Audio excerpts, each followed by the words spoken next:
नमस्ते बिहार, मैं हूं आपके साथ अलीम अतहर। केंद्रीय मंत्रिमंडल का विस्तार हो गया है और मंत्रियों के बीच विभागों का बंटवारा भी हो गया है। आरसीपी सिंह बने हैं इस्पात मंत्री, केंद्रीय इस्पात मंत्री उनको बनाया गया है। वहीं पशुपति पारस को खाद्य एवं प्रसंस्करण विभाग मिला है। गिरिराज सिंह को ग्रामीण विकास का जिम्मा दिया गया है। भूपेंद्र यादव को श्रम मंत्रालय मिला है। अश्विनी चौबे उपभोक्ता मामलों के राज्य मंत्री बने हैं। वहीं अन्नपूर्णा देवी शिक्षा राज्य मंत्री बनाई गई हैं और प्रधानमंत्री नरेंद्र मोदी देखेंगे विज्ञान और प्रौद्योगिकी मंत्रालय। अमित शाह को सहकारिता विभाग का प्रभार भी दिया गया है। मनसुख मंडाविया को स्वास्थ्य मंत्रालय मिला है। स्मृति ईरानी को महिला एवं बाल विकास मंत्रालय दिया गया है। उसके साथ ही आपको बता दें, अश्विनी वैष्णव अब नए रेल मंत्री होंगे।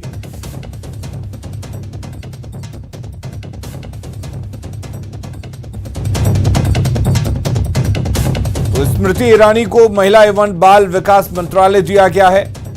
अश्विनी वैष्णव नए रेल मंत्री बनाए गए हैं। धर्मेंद्र प्रधान शिक्षा मंत्री बने हैं और इसके साथ ही पीयूष गोयल को खाद्य एवं उपभोक्ता मंत्रालय दिया गया है।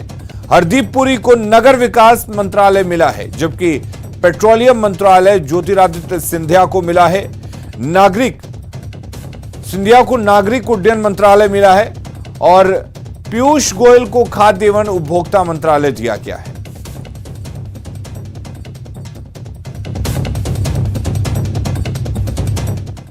तो पीएम मोदी की नई टीम ने आकार ले लिया है। नई टीम ने 43 मंत्री शामिल किए गए हैं। तो वहीं कई दिग्गजों समेत पुरानी टीम से करीब 10 से ज्यादा मंत्रियों को अपनी कुर्सी भी गंवानी पड़ी। किसे मिली है एंट्री और कौन हुआ टीम में बाहर, पूरी रिपोर्ट देखिए। Honourable prime minister Shri Narendra Modi अभिवादन करते हुए दूसरी पारी का पहला विस्तार।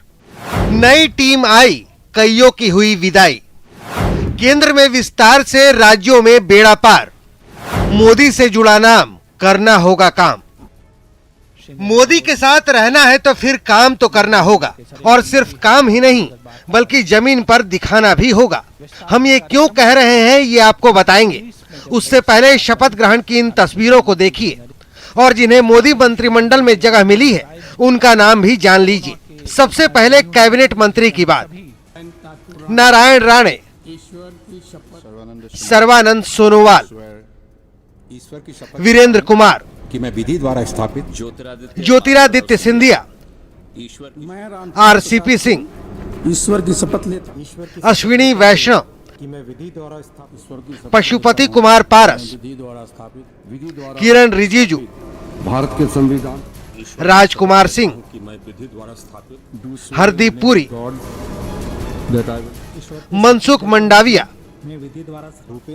भूपेंद्र यादव, शपथ लेता हूं कि मैं थोड़ा भाई पुरुषोत्तम रूपाला, शपथ लेता हूं कि मैं जी किशन रेड्डी और अनुराग सिंह ठाकुर। मैं अनुराग सिंह ठाकुर। ये सभी 15 लोगों ने कैबिनेट मंत्री के तौर पर शपथ ली, जिसमें 7 को काम का इनाम मिला है, जबकि पंकज चौधरी, स्थापित भारत के अनुप्रिया पटेल, कि मैं सत्यपाल सिंह बघेल, राजीव चंद्रशेखर, शोभा करण डालजे, भानु प्रताप सिंह वर्मा, दर्शन विक्रम, ईश्वर की शपथ लेती हूँ मीनाक्षी लेखी, अन्नपूर्णा देवी, अक्षुण्ण रखूंगी मैं ए नारायण सामी, कौशल किशोर, शपथ लेता हूं, अजय भट्ट, शपथ लेता हूं कि मैं बीएल वर्मा, की शपथ लेता हूं कि मैं विधि अजय कुमार, मैं संघ के राज्य मंत्री के रखूंगा, देवू सिंह चौहान, संघ के राज्य मंत्री के रूप में अखंडता भगवंत खूबा, मैं ईश्वर पाटिल कपिल पाटिल, ईश्वर की शपथ लेता हूं कि मैं प्रतिमा भौमिक, सच्चा श्रद्धा और सुभाष सरकार, विधि द्वारा स्थापित भागवत कराज, ईश्वर की शपथ लेता हूं कि राजकुमार रंजन सिंह, पवार भारती प्रवीण पवार, शपथ लेती हूँ Bishweswar Tudu, as by law established Shantanu Thakur, uphold the Munjpara Mahendra bhai, अक्षुण रखूंगा जॉन बराला, अक्षुण रखूंगा एल मुरुगन और निश्चित प्रामाणिक ने एज मिनिस्टर ऑफ स्टेट राज्य मंत्री के तौर पर शपथ ली। अब बात काम की। जी हां, अपना काम ठीक से नहीं कर पाने की वजह से पीएम मोदी के मंत्रिमंडल से कई दिग्गजों की कुर्सी भी छीन गई। इसमें डॉक्टर हर्षवर्धन, रविशंकर प्रसाद, प्रकाश जावड़ेकर, रमेश पोखरियाल निशंक, संतोष गंगवार, देवोश्री चौधरी, सदानंद गौड़ा, संजय धोत्रे, थावर चंद गहलोत, प्रताप सारंगी, रतन लाल कटारिया, बाबुल सुप्रियो और राव साहेब दानवे पाटिल की कुर्सी गई। यकीनन अपने फैसले से पीएम मोदी ने एक बार फिर चौंका दिया है। कोरोना की दूसरी लहर और उसकी लहर ने डॉक्टर हर्षवर्धन की कुर्सी छीन ली, तो वहीं ट्विटर विवाद ने रविशंकर प्रसाद की विदाई करा दी। मतलब साफ है कि अगर करेंगे काम तभी पीएम मोदी के साथ जुड़ा रहेगा नाम, वरना सलाम। संकल्प लिया देश को। Bureau report, news 18 network. और मोदी सरकार 2 का पहला विस्तार हुआ। मंत्रिमंडल में बिहार से 2 नए चेहरों को जगह मिली, जबकि आरके सिंह का प्रमोशन कर कैबिनेट मंत्री बना दिया गया। झारखंड से अन्नपूर्णा देवी को मोदी मंत्रिमंडल में जगह मिली।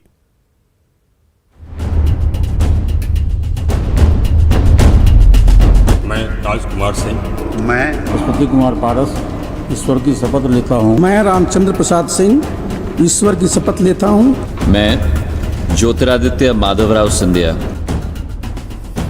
मोदी सरकार के दूसरे कार्यकाल का पहला विस्तार हुआ। 43 नेताओं ने मंत्री पद की शपथ ली। इस कैबिनेट विस्तार में राजनीतिक समीकरण के लिहाज से जातीय और क्षेत्रीय संतुलन साधा गया है। पीएम मोदी की ड्रीम टीम में जिन नए चेहरों को जगह मिली, उसमें बिहार से 2 और झारखंड से 1 सांसद शामिल हैं। जेडीयू कोटे से पार्टी के राष्ट्रीय अध्यक्ष आरसीपी सिंह ने कैबिनेट मंत्री के तौर पर शपथ ली।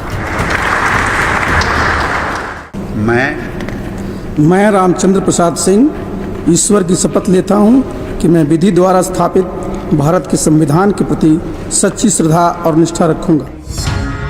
जबकि एलजेपी से पशुपति पारस को कैबिनेट मंत्री बनाया गया। मैं पशुपति कुमार पारस ईश्वर की शपथ लेता हूँ कि मैं विधि द्वारा स्थापित भारत के संविधान के प्रति सच्ची श्रद्धा और निष्ठा रखूंगा। मोदी मंत्रिमंडल विस्तार में आरा से बीजेपी सांसद आरके सिंह का प्रमोशन हुआ। आरके सिंह को राज्य मंत्री स्वतंत्र प्रभार की जगह प्रमोट कर कैबिनेट मंत्री बना दिया गया। मैं राजकुमार सिंह ईश्वर की शपथ लेता हूं कि मैं विधि द्वारा स्थापित भारत के संविधान के प्रति सच्ची श्रद्धा और निष्ठा रखूंगा। मोदी मंत्रिमंडल के विस्तार में झारखंड को भी प्रतिनिधित्व मिला। कोडरमा से बीजेपी सांसद अन्नपूर्णा देवी को केंद्र मंत्री बनाया गया। मैं अन्नपूर्णा देवी सत्यनिष्ठा से प्रतिज्ञा करती हूँ कि मैं विधि द्वारा स्थापित भारत के संविधान के प्रति सच्ची श्रद्धा और निष्ठा रखूंगी। नरेंद्र मोदी हमेशा से अपने चौंकाने वाले फैसलों के लिए जाने जाते हैं। कैबिनेट विस्तार में नए चेहरों को शामिल कर उन्होंने एक बार फिर सबको चौंकाया। वैसे नरेंद्र मोदी की नई टीम में राजनीतिक समीकरण के लिहाज से जातीय और क्षेत्रीय संतुलन साधने की भरपूर कोशिश की गई। Bureau report, news 18। और मंत्री पद की शपथ लेने के बाद आरसीपी सिंह ने कहा कि केंद्र में मंत्री बनना किसी भी राजनेता के लिए हर्ष का दिन होता है। उन्होंने कहा कि सब लोग साथ हैं। सांकेतिक भागीदारी की बात पर उन्होंने कहा कि केंद्र में बीजेपी बहुमत में है और दूसरे दलों को भागीदारी देना प्रधानमंत्री की उदारता है। मैंने तो आज तक जितनी भी जिम्मेवारियां मिली है सबको बखूबी निभाया है, इसको भी निभाएंगे। सर ललन सिंह क्यों नहीं मंत्री बने सर? हाँ सवेरे साहब पूछो, सुन लो जरा। ऐसा है, ललन बाबू और हमें कोई फर्क है क्या? ललन बाबू हम लोग साथ हैं, सब लोग मजबूती से रहेंगे और आप चिंता मत करें, बहुत समय है। केंद्र में अगर आप देखिएगा तो हम लोग एनडीए के हिस्सा हैं और इसमें भारतीय जनता पार्टी को खुद अपने आप में बहुमत है। ये तो प्रधानमंत्री जी की समझिए कि जो जिसको कहते हैं ना कि उनकी उदारता है कि भाई उन लोग जितने भी उनके साथ जुड़े हुए हैं हमारे, आपने देखा एलजेपी के भी हैं और भी हैं, उन सब लोगों को उसमें रखा है, एक संदेश है उसमें से। देखिए आप हर एक जगह जोड़ घटाव गुना भाग और फार्मूला नहीं कर सकते भाई। देखिए अब हम लोग यहाँ पर हमारी हिस्सेदारी हो गई, अब हमारे केंद्र में भी और प्रदेश में भी मजबूती से सरकार चलेगी। और हम लोग का लक्ष्य क्या है कि हमारा राष्ट्र मजबूत हो और हमारा प्रदेश विकसित हो, यही हम लोग करेंगे। सर क्या राष्ट्रीय अध्यक्ष के पद पे आप बने रहिएगा या इस्तीफा दीजिएगा सर, क्योंकि आपके पास अरे तुम जिस दिन मांगोगे दे देंगे। चुनाव के बाद से कि जातीय समीकरण के ऊपर नीतीश कुमार काम करेंगे, लेकिन उसके ऊपर सर कुछ देखने को मिली नहीं। यहाँ जात की बात नहीं होती है जी, समावेशी विकास होता है, सबका विकास होता है। लेकिन सर नीतीश कुमार को सोशल इंजीनियरिंग का मास्टर कहा जाता है सर। उम्मीद आपको लगता है? अच्छा सुनिए, ऐसा है, सोशल इंजीनियरिंग किसको कहते हैं आपने देखा है लिस्ट? अभी केंद्रीय मंत्रिमंडल का जरा लिस्ट देख लीजिए, उसके बाद आपको पता लग जाएगा क्या इंजीनियरिंग है। मंत्री बनने के बाद पशुपति कुमार पारस ने कहा कि उन्हें जो जिम्मेदारी मिली है उससे वे बेहतर तरीके से निभाएंगे। उन्होंने ये भी कहा कि रामविलास पासवान उनके लिए भगवान जैसे हैं और आज वे उनको याद कर रहे हैं। जी कैबिनेट में दर्जा मिला है आपको, पीएम ने एक विश्वास जताया है आपके ऊपर, क्या कहेंगे? मैं माननीय प्रधानमंत्री जी का आभार व्यक्त करता हूं और जो जवाबदेही मुझको मिली है मैं बहुत ही ईमानदारी पूर्वक निष्ठा पूर्वक मैं इस जवाबदेही को मैं निभाऊंगा और पूरी ईमानदारी से मैं पूरी लगन से मैं उस ईमानदारी को निभाऊंगा और जो भी विभाग मुझको मिलेगा मैं अच्छे ढंग से काम करूंगा। लेकिन आपने आते ही सबसे पहले अपने बड़े भाई को नमन किया, आज के दिन याद कर रहे हैं आप उनको? हमारे बड़े भाई थे, भगवान स्वरूप है, मैं उनको भगवान मानता था। मैं निश्चित रूप से मैं उनका नमन करता हूं। और चिराग पासवान को आज के दिन याद कर रहे हैं? देखिए चिराग पासवान जी और मेरा रिश्ता जो पहले था आज वो ये हो गया। अब ये हमको पहले काम करने दीजिए, जो विभाग मिला है मैं ईमानदारी से काम करूंगा, फिर मैं बाद में बताऊंगा। और डिप्टी सीएम तारकिशोर प्रसाद ने नए मंत्रियों को बधाई दी है। उन्होंने कहा कि मंत्रिमंडल विस्तार में पूरे देश का ख्याल रखा गया है। कई राज्यों के माननीय सांसदों को उन्होंने प्रतिनिधित्व भी दिया है और कई दृष्टि से उन्होंने अपने मंत्रिमंडल को संतुलित करने का प्रयास किया है। आपने देखा होगा कि जदयू का जो प्रतिनिधित्व होना था कारणवश नहीं हो पाया था, तो आज उनके भी मंत्री ने शपथ ली। मंत्रिमंडल का जो विस्तार किया है उसमें भारत के सभी राज्यों का ध्यान रखा है। मैं तमाम जो मंत्रिमंडल में आज शपथ लिए हैं उन सबों को हृदय से बधाई देता हूं। मंत्रिमंडल विस्तार के बहाने आरजेडी ने एक बार फिर मुख्यमंत्री नीतीश कुमार पर निशाना साधा है। उन्होंने कहा कि नए मंत्रिमंडल से बिहार को कितना लाभ होगा इसका इंतजार करना होगा। पूरा मंत्रिमंडल का जो विस्तार हुआ है मतलब विजन लेस है ना। बिहार के कई मंत्री थे, क्या किया बिहार के लिए? जो बने हैं बिहार कोटे से मंत्री आरसीपी जी, तो इस विस्तार से बिहार को क्या मिलना है? ये तो उनको मिलना है जो मंत्री बन रहे हैं। बिहार के हिस्से में क्या आया बता तो कोई दे हमें। खबरें लगातार जारी है, जल्द लौटते हैं।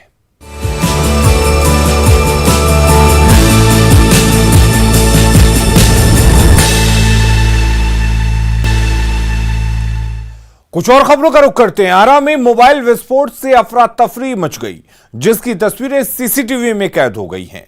घटना उस वक्त हुई जब मोबाइल की रिपेयरिंग हो रही थी। दुकानदार ने जैसे ही मोबाइल की बैटरी खोली उसमें आग लग गई और विस्फोट हो गया। हालांकि दुकानदार ने मोबाइल को तुरंत फेंक दिया, जिससे बड़ा हादसा टल गया।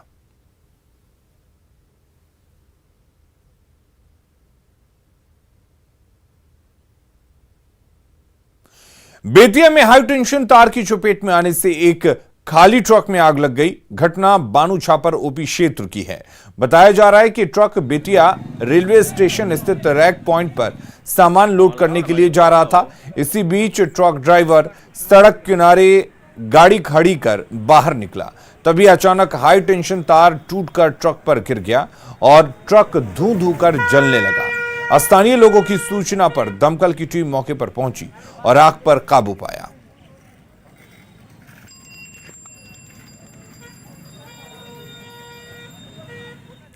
पूर्णिया में दबंगों ने एक घर और दुकान को तोड़ दिया, जिसकी लाइव तस्वीरें मिली हैं। घटना जलालगढ़ थाना क्षेत्र के हांसी बेगमपुर गांव की है। बताया जा रहा है कि हथियारों से लैस 50 से ज्यादा लोग पहुंचे और घर तोड़ने के साथ रुपये लूट लिया। जलालगढ़ थाना प्रभारी ने बताया कि दोनों पक्षों में जमीन को लेकर लंबे समय से विवाद था और ये फैसला हुआ था कि कोई भी पक्ष इस पर मकान नहीं बनाएगा। इसके बावजूद गजाला परवीन ने जमीन पर घर बना लिया, जिससे दूसरे पक्ष के लोगों ने तोड़ दिया। इस मामले में 12 लोगों के खिलाफ नामजद प्राथमिकी दर्ज की गई है।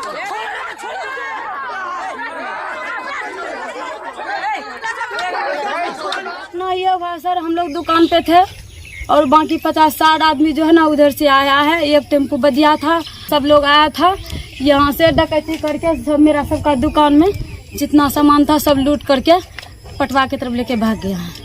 दुकान का सामान था मेरा 25-30 हजार का, और ना कान का सोने का बाली था, गले में हार था सोने का, और 44 भर चांदी का जेवर था मेरा। यह सब मेरा लूट कर लेके चले गया। समस्तीपुर में चोरी के आरोप में एक युवक को कमरे में बंद कर कुत्ते से कटवाने का मामला सामने आया है, जिसका वीडियो भी सोशल मीडिया पर वायरल हो रहा है। वीडियो नगर थाना क्षेत्र का है।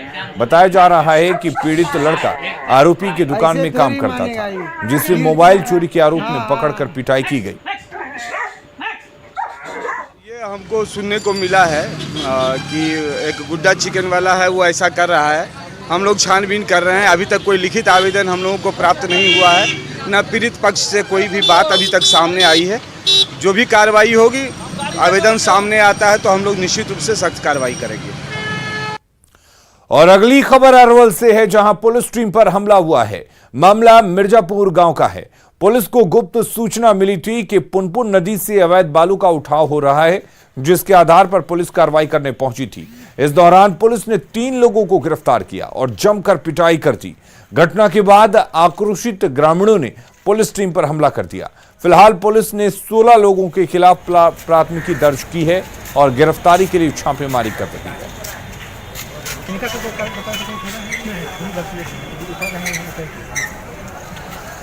वैशाली के एक घर में लूटपाट करने की कोशिश कर रहे बदमाश को लोगों ने धर दबोचा। मामला महुआ अनुमंडल का है, जहां हथियार के बल पर 2 अपराधी लूटपाट की कोशिश कर रहे थे, जिसे देखकर घर वालों ने शोर मचाना शुरू कर दिया और शोर सुनकर ग्रामीण इकट्ठे हो गए और एक अपराधी को पकड़कर पुलिस के हवाले कर दिया, जबकि दूसरा अपराधी भागने में सफल रहा। हमारे घर में घुसाओ, हाँ, और बंदूक दिखा के गोली दिखाने किया चोर, बक्सा ढूंढने लगा। हाँ, तो क्या किया आप? हम बाहर निकल के अपना समाज के झुकाए। हाँ, खिलाने लगे तो समाज आके उसको पकड़ा। हाँ, उसके पास में कुछ और था? क्या था उसके पास? आरजेडी अध्यक्ष एम्स से इलाज कराने के बाद दिल्ली में फुर्सत के पल बिता रहे हैं। लालू यादव की अपनी नाती से खेलते हुए तस्वीर सामने आई है। लालू यादव अपनी बड़ी बेटी और राज्यसभा सांसद मीसा भारती के बेटे के साथ मस्ती करते नजर आ रहे हैं। नाती के साथ दुलार करते लालू की तस्वीर मीसा भारती ने सोशल मीडिया पर शेयर की है।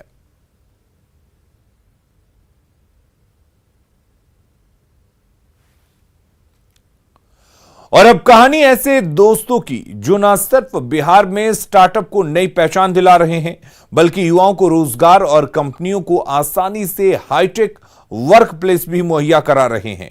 कल तक जो युवा खुद नौकरी करते थे, वे आज दूसरों को रोजगार मुहैया करा रहे हैं। देखिए हमारी ये खास रिपोर्ट।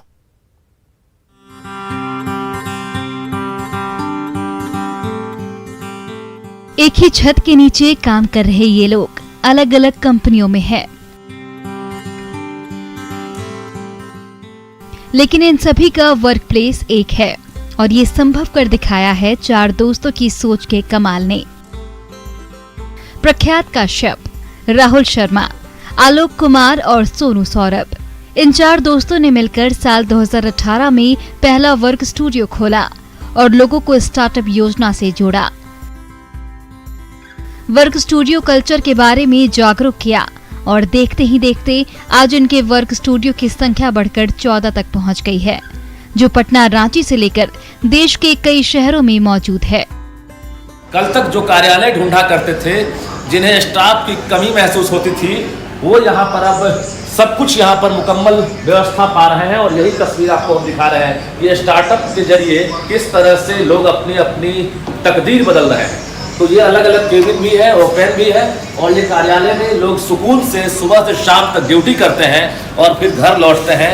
यही हाल 365 दिन यहाँ पर रहता है, यानी काफ़ी बेहतर तस्वीर आपको दिखा रहे हैं बिहार की राजधानी पटना से, जहाँ पर एक ही छत के नीचे ये कार्यालय चल रहा है। ये कल्चर तो सबसे अच्छा है, जहाँ लोगों को एक ऐसे वर्क कल्चर में वर्क करने को मिल रहा है, जहाँ पे डिफरेंट पर्सपेक्टिव के लोगों के साथ मिल रहे हैं, उनकी समझ को समझ रहे हैं अच्छे से कि वो किस पर्सपेक्टिव से सोच रहे हैं। तो ये बहुत अच्छा कल्चर है। तो हम लोग ने प्लान किया था कि चलो ऐसा स्पेस बनाते हैं जहाँ खुद अपना स्टार्टअप भी चलाएंगे और अभी स्टार्टअप को सपोर्ट करेंगे।